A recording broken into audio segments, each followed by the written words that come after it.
I never expected a routine work conference to shift the axis of my life, but that's exactly what happened the day I met Olivia Hartman.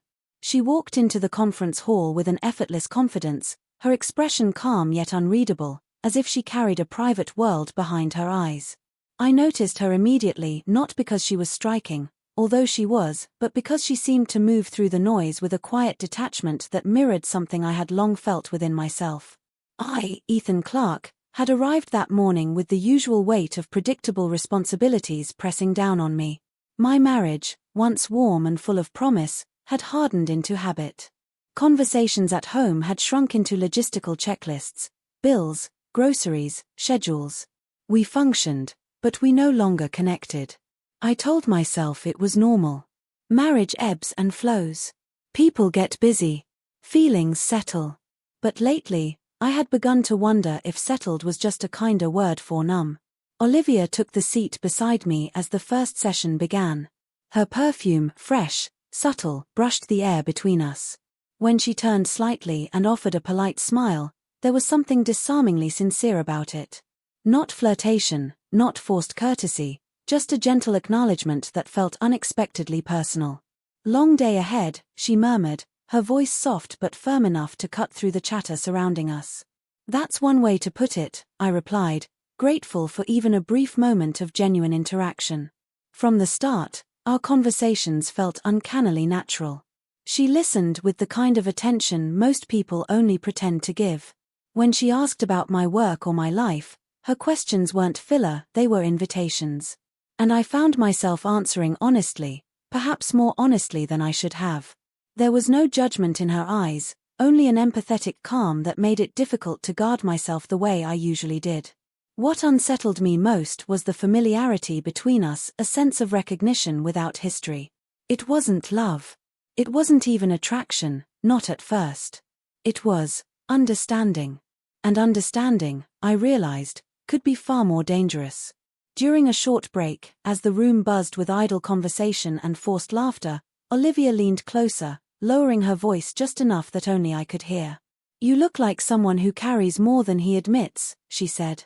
Her words hit with quiet precision, landing somewhere I had kept shielded for a long time. "And you look like someone who sees too much," I replied before I could stop myself. A subtle smile touched her lips. Not playful. Not bold. Knowing. It was in that moment, brief and fragile, that the central conflict revealed itself, not between us, but within me. I felt a pull, gentle yet undeniable, toward someone who represented a version of connection I had almost forgotten existed. As the session resumed and the lights dimmed, Olivia whispered, "Just let things unfold." I didn't know it yet, but everything would. And nothing would unfold the way I expected. By lunchtime, the conference hall had transformed from a sterile, echoing space into a maze of conversations, some forced, some lively, most forgettable. Yet every time I scanned the room, my eyes found Olivia with an ease that unsettled me. It wasn't intentional, it was instinct. She seemed to carry a gravity I couldn't quite rationalize, a quiet pull that made everything else feel slightly muted. We ended up at the same small round table, not by plan but by some unspoken alignment. She placed her tray down across from mine, her movements calm, deliberate. "You survived the morning," she said, settling into her seat. "Barely." I tried to sound light, but something about her steady gaze stripped away the shield of casual humor I usually relied on. Her eyes drifted briefly to the wedding ring on my left hand. She didn't comment on it, yet the silence that followed carried an unspoken awareness, one that neither of us acknowledged aloud. "Tell me something honest," she said suddenly, picking up her fork but not eating. "Anything. No filters." Her request was so direct it stole my breath for a second. I should have deflected. I should have offered something safe, shallow, forgettable. Instead, I said, "I don't remember the last time I felt genuinely understood." Olivia didn't flinch. She didn't offer pity or false warmth. She simply held the moment with a softness that felt dangerously comforting. "That's lonelier than people think," she murmured. I nodded, though the truth stung more than I expected. "And you?" I asked. A faint sadness surfaced in her expression, like a shadow passing across her features. I feel like I spend most days performing a version of myself, she said. Smiling, agreeing, adjusting. But underneath, I'm tired. Lonely too, I guess. This time, I was the one who didn't flinch. The similarity between our confessions settled heavily on the table, uninvited yet undeniable. It wasn't attraction that bound us, it was recognition. And recognition, I was beginning to understand, could dismantle the walls I'd built around my own discontent. The afternoon sessions blurred by, but the emotional clarity from lunch lingered. I found myself watching the way Olivia tucked her hair behind her ear when she focused, the way her pen tapped lightly when she was thinking, the way her voice lowered when she spoke about things that mattered to her. Every detail deepened the quiet conflict churning inside me. Near the end of the day, as we packed our notebooks and handouts, she approached me again, this time with a gentler, almost vulnerable uncertainty in her eyes. "Are you heading straight back to your room?" she asked. I hadn't decided. She hesitated, choosing her words carefully. "If you want, we could talk a little more. There's a cafe across the street. It's quiet." She didn't smile. She didn't need to. The sincerity in her voice said enough. I knew the invitation wasn't innocent. And I knew my answer mattered more than I wanted to admit. "Sure," I said softly. "Let's go." Yet as we stepped into the cool evening air, I couldn't shake the feeling that I was crossing a line long before I reached it. The cafe across the street was dimly lit, its warm glow spilling onto the sidewalk like an invitation meant only for us. Inside, the air smelled of roasted beans and faint cinnamon, a comforting contrast to the sharp November breeze outside. We chose a small corner table, tucked far enough from the entrance that our conversation felt shielded from the world. Olivia wrapped her hands around her cup, her fingers tracing the rim as though she were steadying herself. "I'm glad you came," she said, her voice soft but edged with something deeper, anticipation, maybe, or relief. "I'm glad you asked," I admitted, surprising myself with the honesty in my tone. The silence that followed wasn't awkward. It felt intentional, as though we were both letting the reality of the moment crystallize. The distance between us was small, almost intimate. Too intimate. She finally broke the quiet. "You seem like someone who thinks before he speaks," she said. "But today, you've been honest. More than most people I know." I let out a breath that felt heavier than it should. "I don't usually talk like this. I guess, you make it easy." Her eyes softened, and something unspoken passed between us, a recognition of a connection neither of us planned, yet neither of us fought. She leaned in slightly. "Ethan, why do you think that is?" The question was simple. The answer wasn't.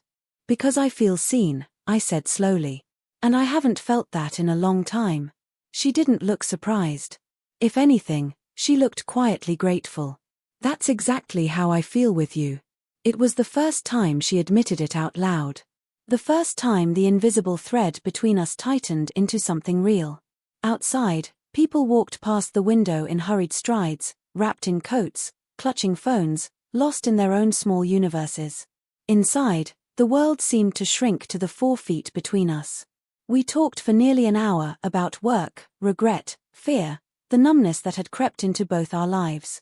Every confession peeled away another layer, revealing truths we'd both grown too comfortable hiding.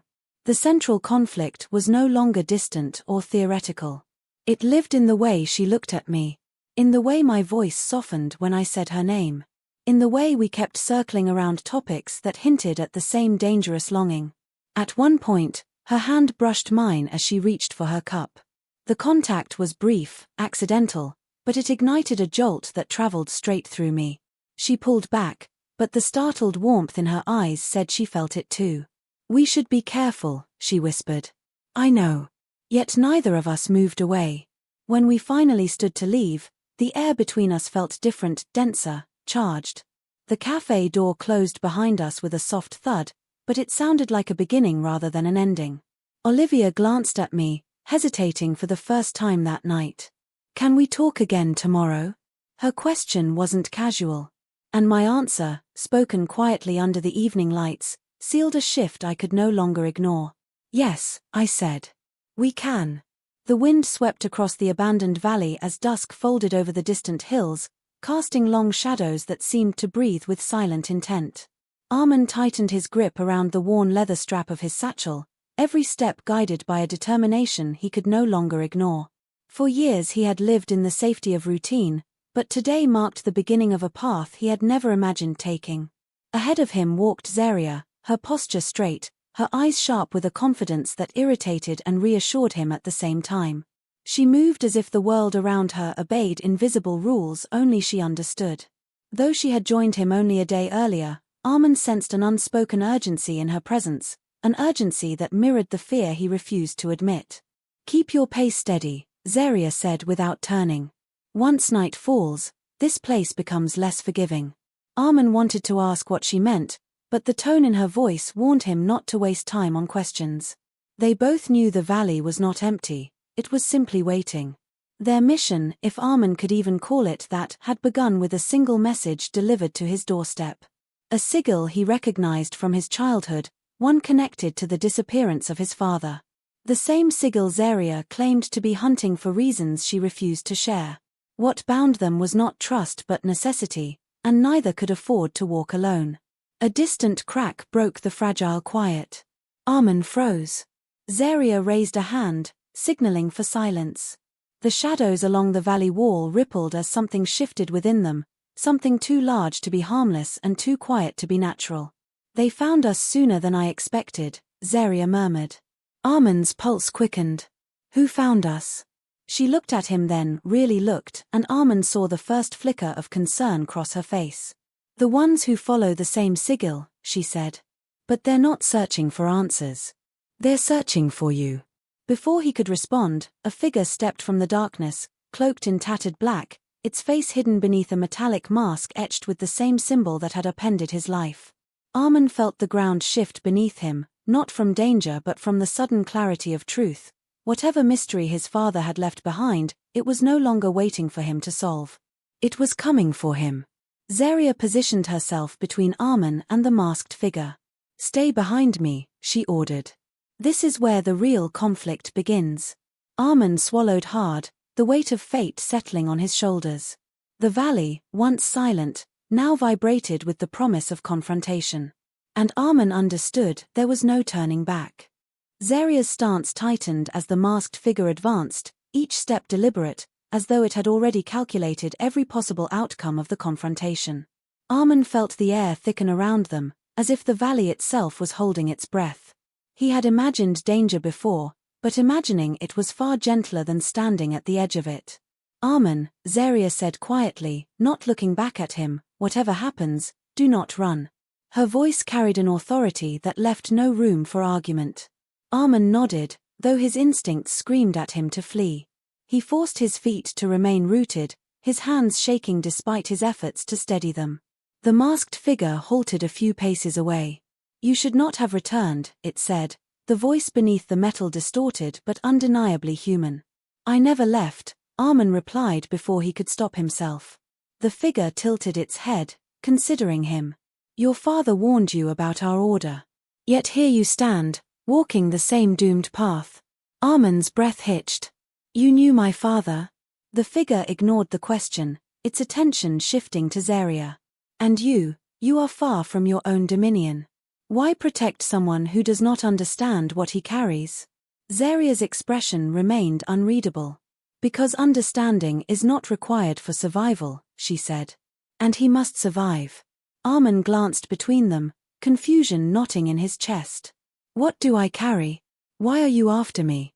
The figure lifted a hand, revealing a faint glow pulsing beneath its glove, an echo of the symbol that had led Armin here. "A key," it said simply. "One your father hid within you long before you knew the world was capable of breaking." Armin's skin prickled. A key. Within him. The claim seemed impossible, yet something inside him, some forgotten fragment, responded with a tremor of recognition. Zaria took a step forward. "You will not touch him." The figure laughed, a low sound that lacked amusement. "You cannot shield him forever. The Order will retrieve what is theirs." Before Zaria could reply, the shadows behind the figure shuddered, twisting into elongated shapes that clawed at the ground. More figures emerged, 3, then 4, each wearing the same metallic mask, each bearing the same emblem of the sigil. Armin felt the gravity of their situation shift. This was no warning. This was an ambush. Zaria exhaled slowly. "Stay close to me," she whispered. "This is only the beginning." Armin's pulse thundered in his ears as the masked figures advanced, their movements synchronized and silent. The valley trembled beneath their approach, the night drawing tighter around them like a closing fist. Whatever key lay hidden within him, whatever truth his father had buried, Armin understood the danger now. And he understood the choice before him. He could remain the frightened observer he had always been. Or he could step forward into the fate that had been chasing him long before he realized he was running. The world erupted before Armin could take a breath. Zaria swept her arm outward, and a barrier of shimmering light burst to life, colliding with the masked attackers in a thunderous shockwave. The ground quaked under the force, scattering dust and fractured stone into the air. Armin stumbled back, eyes wide as he watched Zaria move with impossible precision. Each step she took was purposeful, almost ritualistic, her hands weaving patterns of energy that pulsed like living fire. The masked figures pressed against the barrier, their silhouettes distorting through the glow. Their presence felt heavier now, as though something ancient stood behind them, pushing them forward. "Armin, focus," Zaria said sharply, not breaking her concentration. "They're here for the key. That means they're here for your memory. You must anchor yourself." "My memory," he echoed, voice unsteady. "I don't remember anything worth this." "That's because someone made you forget," she replied. "Not everything was taken, only buried." Armin's pulse hammered as her words settled uneasily into his mind. The idea that his own past had been altered felt like a trap closing around him. He tried to recall anything that might explain the strange symbol, the dreams, the sudden threat, but the effort only deepened the ache in his skull. The barrier trembled. Cracks of dark energy rippled across its surface. "They're breaking through," Zaria muttered. "We don't have long." One of the attackers raised a hand. The air warped around it, and a blade formed from pure shadow tore forward, shattering a portion of the barrier with violent force. The echo of its strike rang through the valley like steel dragged across stone. Zaria staggered but caught herself quickly. "Armin, behind me." He obeyed instinctively, though every instinct screamed that he should run. The masked figures stepped through the fractured barrier, moving with predatory calm. Their leader pointed at Armin. "Bring him," the figure commanded. Two attackers surged forward. Zaria intercepted them with a burst of luminous energy, but the strain etched across her face. Armin saw it, she wasn't invincible. She was fighting for both of them. Desperation ignited something inside him. A heat spread beneath his ribs, sharp and familiar yet foreign, like a memory he had once lived but could no longer place. The air around him vibrated. His vision blurred at the edges, colors shifting as if the world itself was bending. Zaria's eyes widened. "Armin, what are you doing?" I don't know," he whispered. The ground beneath him lit with the same sigil he had seen on the artifact. Lines of energy spiraled outward, rising around him like a protective storm. The masked attackers hesitated, retreating a step as the glow intensified. The leader's voice dropped into a hiss. "It's awakening." Armin's body trembled, caught between fear and something deeper, something calling to him from the hidden corners of his mind. The valley roared with light, shadows scattering like frightened birds. And as the energy surged through him, one truth crystallized within the chaos. Whatever lay buried inside him was no longer sleeping. And nothing would ever be the same again.